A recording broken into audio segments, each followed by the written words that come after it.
आप सबका स्वागत है टेस्ट क्विज में। आज हमारे पास टॉपिक अवेलेबल है इलेक्ट्रिक मोटर। प्रीवियस क्लास में हमने देखा था कि एसी जनरेटर क्या था, एसी जनरेटर का वर्किंग, एसी जनरेटर का प्रिंसिपल और उसका कंस्ट्रक्शन। आज की क्लास में हम पढ़ने की कोशिश करेंगे कि इलेक्ट्रिक मोटर क्या है। आपके सामने एक डायग्राम क्लियरली विजिबल होगा। ये डायग्राम आप समझ सकते हैं कि इलेक्ट्रिक मोटर का एक वर्किंग डायग्राम कैसे ड्रॉ कर सकते हैं। तो चलिए स्टार्ट करते हैं आज से हमारी क्लास इलेक्ट्रिक मोटर की।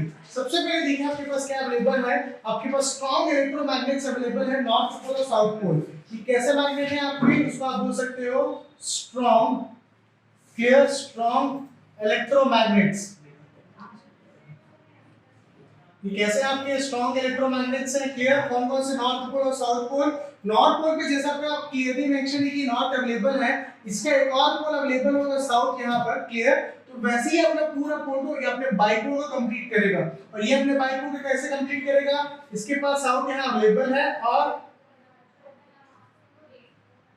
और नॉर्थ पोल इसके पास एक और अवेलेबल होगा, क्लियर। अब देखिए मैं आपसे क्या बोल रहा हूँ, आपके पास एक रेक्टेंगुलर कॉइल अवेलेबल है। ये क्या है, ये है आपका रेक्टेंगुलर कॉइल, इसको आप बोल सकते हैं लूप कॉइल। इसका आप नेम जैसे इसके पास मेंशन है A B C D, clear. अब मैं आपको क्या बोल रहा हूँ, इसके पास क्या अवेलेबल है, एक की आपके पास अवेलेबल है, एक आपके पास डीसी बैटरी आपके पास एक अवेलेबल है, क्लियर।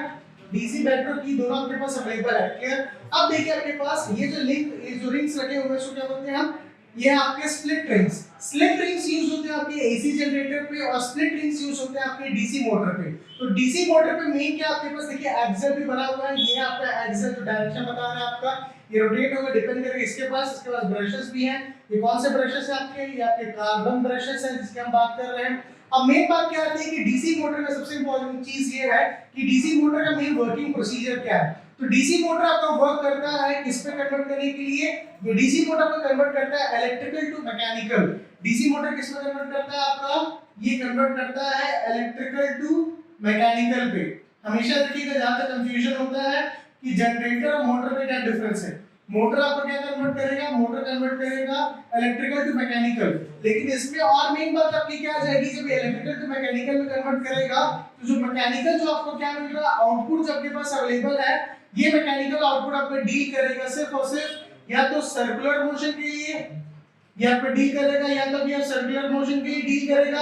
अगर सर्कुलर मोशन के लिए डील कर सकते हैं तो ठीक है, वरना इसको आप ये भी बोल सकते हैं कि आपके एक लूप वाइज, किसके वाइज, ये लूप वाइज अपना रोटेशन को करेगा। जैसे आपने वॉशिंग मशीन को देखा होगा 3 टाइम्स क्लॉकवाइज और 3 टाइम्स एंटी क्लॉकवाइज वो अपने टाइमर के हिसाब से रोटेट करता है, वैसे ही इसका लूप वाइज भी एक मोशन हो सकता है जिसका टाइम पीरियड ज्यादा इंपॉर्टेंट होता है।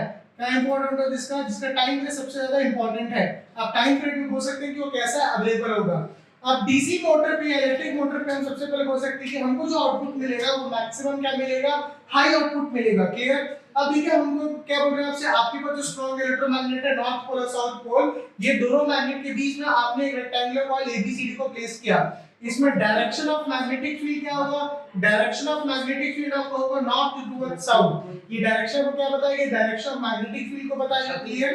ये किसका डायरेक्शन है आपका, ये आपके मैग्नेटिक फील्ड लाइंस का डायरेक्शन है, ये आपके मैग्नेटिक फील्ड लाइंस का डायरेक्शन है।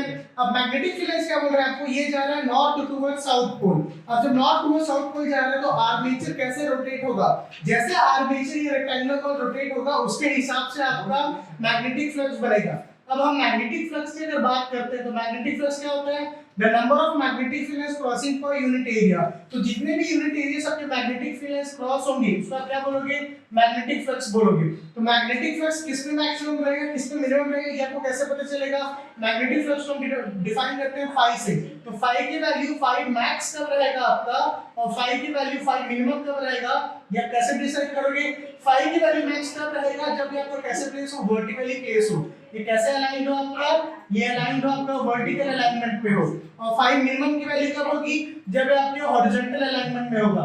कैसे अलाइनमेंट में होगा, ये आपके हॉरिजॉन्टल अलाइनमेंट में होगा तो क्या होगी इसकी वैल्यू मिनिमम। हम क्यों बोल रहे हैं कि वर्टिकल पे मैक्सिमम होगा हॉरिजॉन्टल पे मिनिमम होगा?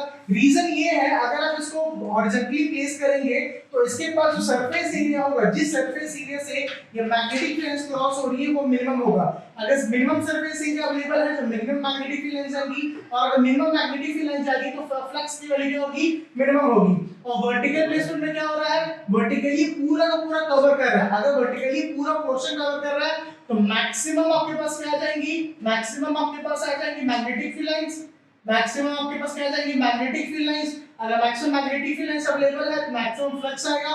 अगर मैक्सिमम फ्लक्स अवेलेबल है तो मैक्सिमम आउटपुट के आपके पास चांसेस अवेलेबल रहेंगे। और जिस एक्सल की बात करें, जो एक्सल इसमें कनेक्टेड है वो एक्सल आपके स्प्लिट रिंग से कनेक्टेड है। स्प्लिट रिंग्स कहने का मतलब है ये दो सी शेप के आपके रिंग्स होते हैं, जो दोनों रिंग्स एक ही एक्सल से कनेक्टेड रहते हैं। अगर दोनों रिंग्स एक ही एक्सल से कनेक्टेड है तो क्या होगा? इसकी जो पावर सप्लाई आपके पास जो अवेलेबल है, किसकी पावर सप्लाई की बात कर रहा हूं? जो अपने डीसी बैटरी को इस पर्टिकुलर से दिया है, तो डीसी बैटरी से जो भी अमाउंट ऑफ करंट प्रोड्यूस होगा, डीसी बैटरी से जो भी अमाउंट ऑफ करंट प्रोड्यूस होगा उसका डायरेक्शन क्या होगा? देखिए, पॉजिटिव से आपके चार्जेस फ्लो होने स्टार्ट हुए तो उसका मेन डायरेक्शन जाएगा इस साइड पे।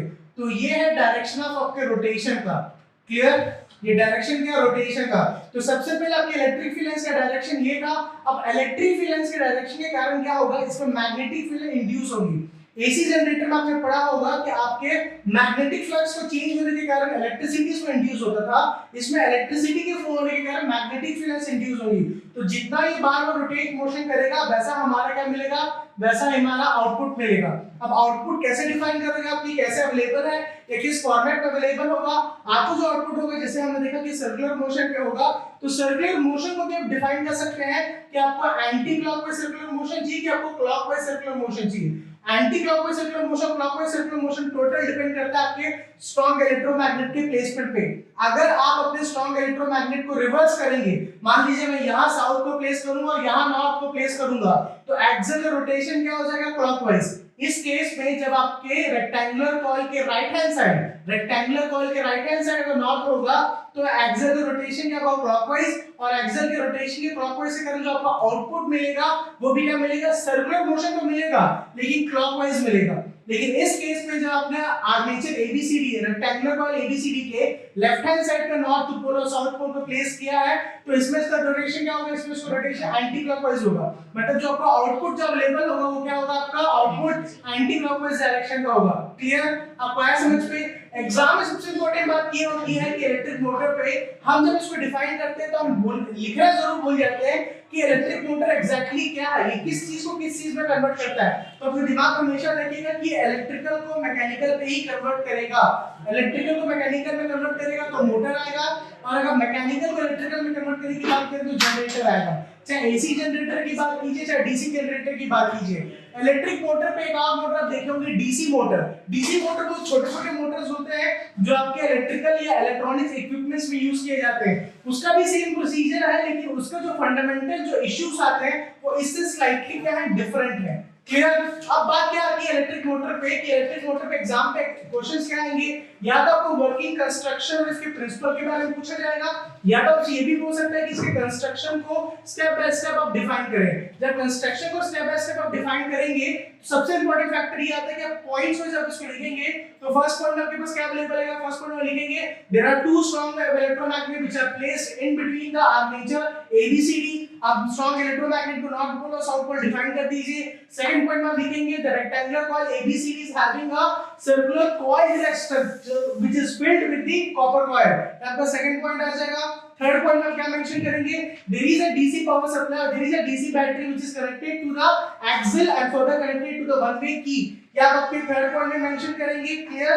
फोर्थ पॉइंट में क्या लिखेंगे? फोर्थ पॉइंट में स्पेसिफाई करेंगे the number of magnetic field lines induced in the armature ABCD is directly responsible and connected towards the DC battery. मतलब आप सीधे में ये बताएंगे कि आपके अपने इलेक्ट्रिक फील्ड लाइंस के इंड्यूस होने के कारण, इलेक्ट्रिक फील्ड लाइंस के प्रेजेंस होने के कारण जो इंड्यूस होगा वो क्या इंड्यूस होगा? मैग्नेटिक फील्ड लाइंस इसमें इंड्यूस होगा।